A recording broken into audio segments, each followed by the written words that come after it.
अदालत से मैं हूँ राजा भैया पाल। मैं इस समय सिमड़ा विधानसभा क्षेत्र में हूँ, जहाँ पर आज हमारे बीच में सिमड़ा विधानसभा क्षेत्र से अभी नई खबर अपडेट आई है सामने, जहाँ पर राष्ट्रीय उदय पार्टी का समर्थन लेकर के मेहरबान बघेल हमारे साथ जुड़ रहे हैं, जो कि सिमड़ा विधानसभा क्षेत्र में जनपद के उपाध्यक्ष रह चुके हैं और राष्ट्रीय उदय पार्टी का समर्थन लेकर के वो इस समय चुनाव मैदान में है सिमड़ा से। स्वागत है हमारे चैनल पर। जी, पहले तो भाई आपको और आपके चैनल का धन्यवाद करता हूं कि आपने कीमती समय अपने यहाँ से चलकर सिमड़ा विधानसभा के लिए दिया है। इसके लिए आपको और आपकी मीडिया परिवार का धन्यवाद अदा करता हूं। जी मेहरबान सिंह जी, अभी एक बड़ी अपडेट आपने दी है कि आज ही आपने नामांकन दाखिल कर दिया है, तो क्या उद्देश्य रहा है सिमड़ा विधानसभा? इससे पहले तो आपकी कोई तैयारी सामने नहीं आ रही थी?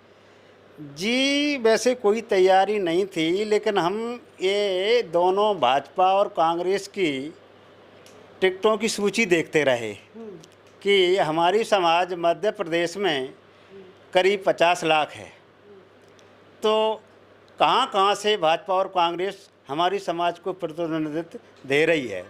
जब मैंने ये देखा कि मेरी समाज की दोनों ही राष्ट्रीय पार्टियों ने टिकट न देकर एक बहुत बड़ा पाल बघेल गडरिया समाज का अपमान किया है, तो मुझे बहुत असहनीय कष्ट हुआ। इससे मैं आहत होकर मैंने सिमड़ा विधानसभा से चुनाव लड़ने का फैसला लिया। तो अब आपका एजेंडा क्या है? यदि आपको जनता मौका दे तो क्या एजेंडा, क्या सोच है सिमड़ा क्षेत्र के लिए आपकी? मैं दलित पिछड़ा वर्ग सामाजिक संगठन को इतने आगे ले जाऊंगा, जो भी काम हैं इनके हित में करूंगा। जब भी मैं जनपद में वाइस प्रेसिडेंट रहा तो शिक्षा समिति का सभापति था, तो मेरे टाइम पर मुझे समुदाय शिक्षक बनाने का मौका मिला। तो जब मध्य प्रदेश में कांग्रेस की सरकार हुआ करती थी और रोस्टर पद्धति लागू थी, तो मैंने रोस्टर लगाकर SC ST OBC को जितना लाभ पहुंचाने का काम किया वो मैंने पहुंचाया। यहाँ तक कि 20 वैकेंसी जनरल की थी, उसमें जनरल के लोग ओनली 2 लग पाए। मैंने SC OBC के लोगों को अपने पावर का प्रयोग करते हुए इतने नंबर दिए कि वो रोस्टर पद्धति के द्वारा सामान में पहुँचे और जो अपनी वैकेंसी थी उसमें अपने लोग पहुँचे, तो दूनी तादाद में SC OBC के लोगों का चयन हुआ। सवाल इस बात का है कि सिमड़ा से आप चुनाव मैदान में हैं और आपने नामांकन पत्र दाखिल कर दिया है, पार्टी आपको जनता आपको मौका देती है, तो सिमड़ा विधानसभा क्षेत्र के विकास को लेकर आपकी क्या राय है? जो अति वंचित लोग हैं, अति पिछड़े लोग हैं, वो मेरी दिल की धड़कन है। ये जितना भी कहें तो ये तो घोषणाएं होती हैं, लेकिन मैं कहने में नहीं करने में विश्वास रखता हूँ। आप देख रहे होंगे इस समय इंदरगढ़ में क्या स्थिति है, आए दिन जाम लगा रहता है। और बेरोजगारी की बात करें तो आज भी यहाँ पर कोई उद्योग नहीं है। सिमड़ा विधानसभा क्षेत्र की सनकुआ धाम की बात करें तो एक पर्यटक स्थल होना चाहिए, जो कि एक धाम है।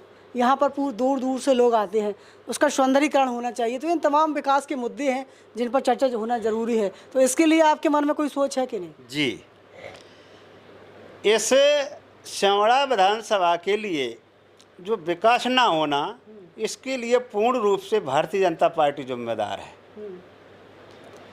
दतिया को किसी मामले में गिना ही नहीं जाता। यहाँ का विधायक गूंगा है, उसने कभी आवाज़ नहीं उठाई। हम निर्दलीय प्रत्याशी हैं, वो जीत के जाते हैं, तो हमारी सरकार में तो हिस्सेदारी होगी नहीं, लेकिन हम इन समस्याओं को लेके समय समय पर जब भी विधानसभा का सत्र लगेगा मैं सिमड़ा की आवाज़ बनकर ज़रूर उठाऊंगा और इन कार्यों को पूर्ण करने के लिए पूर्ण प्रयास करूंगा। आपने नामांकन दाखिल किया तो अभी चुनाव चिन्ह मिला या नहीं मिला? अभी नहीं, अभी नहीं। इसका इंतज़ार रहेगा। आपको क्या लगता है कि भारतीय जनता पार्टी और कांग्रेस टिकट क्यों नहीं देना चाहती इस समाज को? इसके लिए हम ही जिम्मेदार हैं। पहले तो हम इनको हराना नहीं जानते।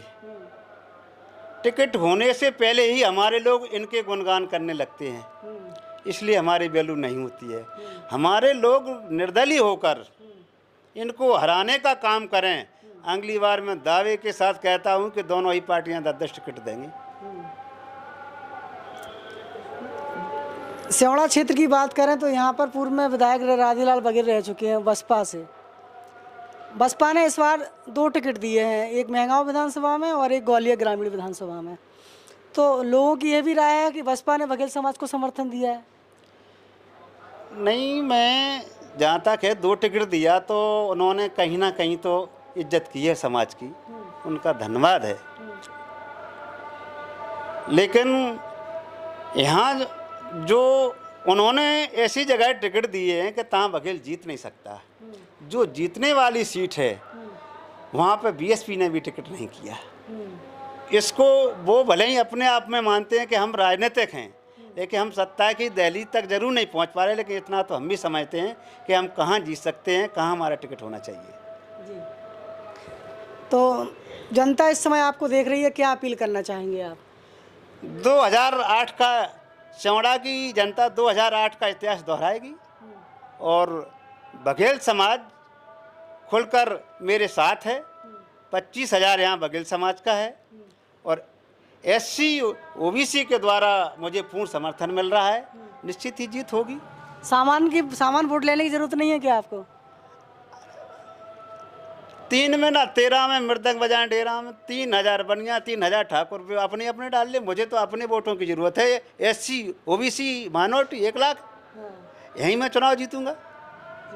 बड़ा बयान आ चुका है। मेहरबान बघेल हमारे साथ जुड़े हुए हैं, निर्दलीय उम्मीदवार हैं सिवड़ा विधानसभा क्षेत्र से। सामान वोट बैंक की आवश्यकता नहीं है। पिछड़े वर्ग और अनुसूचित जाति दलित वर्ग के वोटों से वो 1 लाख वोट की क्षमता की बात उन्होंने की है कि मुझे 1 लाख वोट मिलेगा। तो ये आपको पूरा वोट मिलेगा, आपको उम्मीद है? हाँ बिल्कुल, जनता ने मन बना लिया है और मैं अपनी मर्जी से मैंने नामांकन नहीं किया है। ना मेरा नामांकन में कोई निजी पैसा लगा है। लोगों ने 10-10, 20-20, 50 रुपए दे के मुझे 11,000 रुपए दिए, उससे मैंने नामांकन किया। वही वोट मुझे करेंगे और मैं निश्चित जीतूंगा। जनता से बड़ी कोई ताकत नहीं होती है।